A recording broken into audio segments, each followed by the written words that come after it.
आपका क्वेश्चन है a company sales an article to a dealer for ₹40,500 including VAT.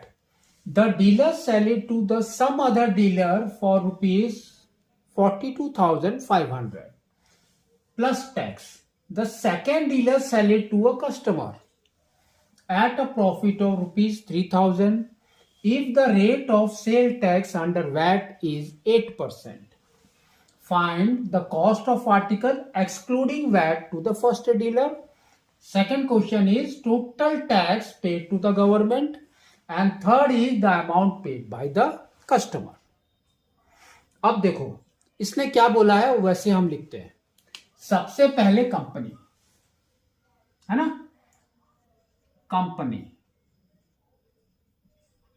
Company ने cell किया dealer को, फर्स्ट डीलर को कितने में सेल किया, ये आपका कॉस्ट है ना। तो उसने सेल किया 40,500 में फर्स्ट डीलर को, ठीक है। तो ये जो है दिस इज द क्या हो जाएगा इसका बिल अमाउंट, क्योंकि इसने बोला है इंक्लूडिंग वैट, तो उसका मतलब वैट इसके अंदर है। फिर इसने बोला है the dealer sell it to the some other dealer, तो सम अदर डीलर यहां पर आ जाएगा। तो ये फर्स्ट डीलर हो गया, ये सेकंड डीलर हो गया। एट फॉर रुपीज दिस, तो ये आपका प्लस टैक्स, ठीक है। तो इसमें जो है ये आपका क्या है, पहले सेकेंड डीलर के लिए कॉस्ट प्राइस है वो, दैट इज ₹42,500 प्लस टैक्स है इसका अलग से 8%, ठीक है। फिर इसने क्या बोला है the second dealer sell it to a customer, अब इसने सेल किया कस्टमर को एट अ प्रॉफिट ऑफ ₹3,000, तो प्लस ₹3,000 इसने सेल किया, लेकिन इसके ऊपर उसने वैट लिया, तो टैक्स भी उसका आएगा इसके अंदर, टैक्स दैट इज 8%। अब आपके क्वेश्चन देखो क्या है कि पहले तो निकालना है cost price excluding VAT to the first dealer, ठीक है।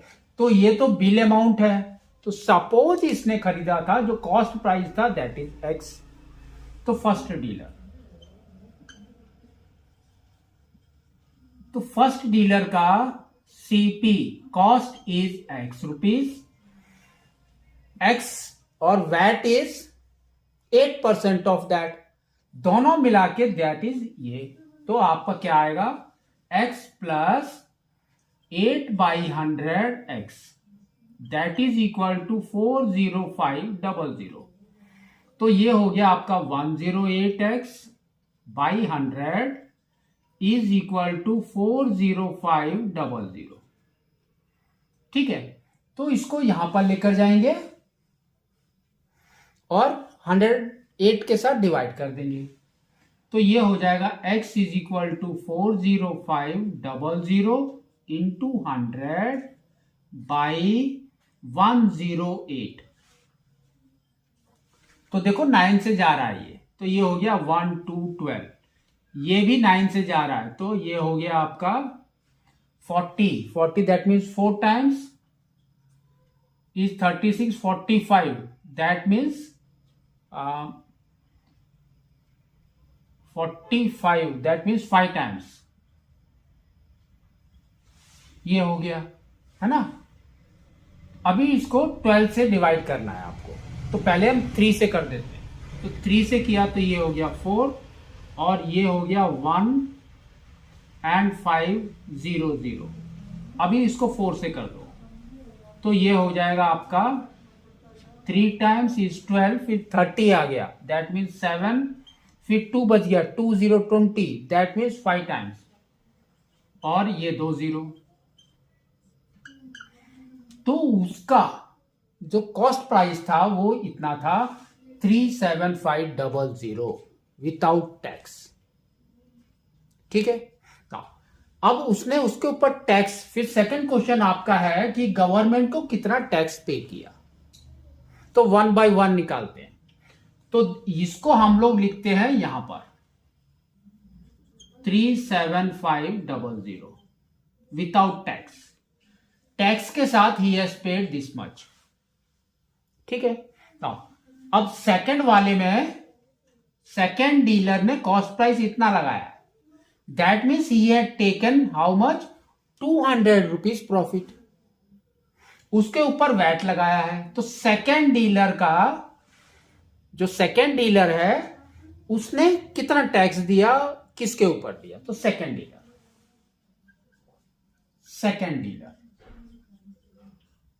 तो सेकंड डीलर का कॉस्ट इज दिस 42500 इंटू 8/100, तो ये हो जाएगा इसका टैक्स अमाउंट। तो 0 0 गॉन, तो that is equal to, we can say, ये देखो आपका हो गया 44 कैरी, 22 कैरी एंड 34। तो सेकेंड डीलर का टैक्स अमाउंट इज 3400। ठीक है ना। अब नेक्स्ट उसका है कस्टमर को, कस्टमर को उसने दिया, लेकिन उसने क्या किया, 3000 रुपीज उसने प्रॉफिट लिया। तो 3000 रुपीज प्लस दिस, तो कस्टमर का सीपी कितना हो जाएगा, सीपी ऑफ कस्टमर,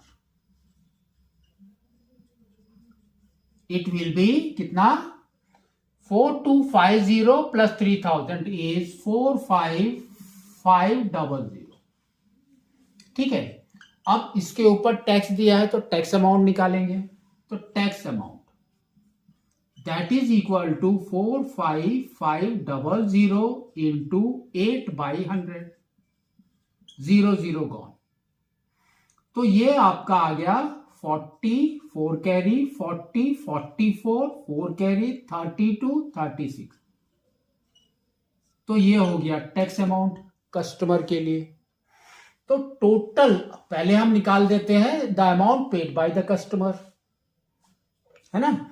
तो उसका देखो कितना है, ये दोनों को ऐड करना है। तो now bill amount by customer that is equal to, now add करो 0 4, तो 40 हो गया, फिर यहां पर है 5 और यहां पर 6, that means 11, 1 carry, 5 8 plus 1 is 9 and इधर 4। तो उसको पे करना पड़ा 49,140 रुपीज कस्टमर को। अब आपका आता है गवर्नमेंट को कितना टैक्स पे किया। ठीक है, तो नाउ टोटल टैक्स,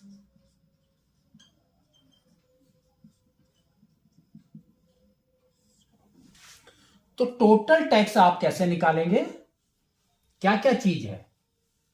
तो यहां पर देखो, this is the cost price, ये उसका बिल अमाउंट है, तो इसको माइनस कर दो, तो यू विल गेट 3000 रुपीज। हाँ, यस, 3000 रुपीज। तो first is 3000 rupees plus next, अब यहां पर है 4250, उस पे 8% टैक्स, तो 4250 इज कहां पर है आपका, ये रहा, तो 3400। तो नेक्स्ट आ जाएगा 3400। फिर नेक्स्ट टैक्स कहां पर है आपका, नेक्स्ट टैक्स इज हियर 3640। सबको ऐड कर देंगे तो इधर आएगा 0 4 0 1 कैरी, तो ये हो गया 10। तो दैट मीन्स उसने 10,040 रुपीज पूरा गवर्नमेंट को पे हुआ है। ठीक है, तो इस तरह से आपको इसको 1 by 1 निकालना है।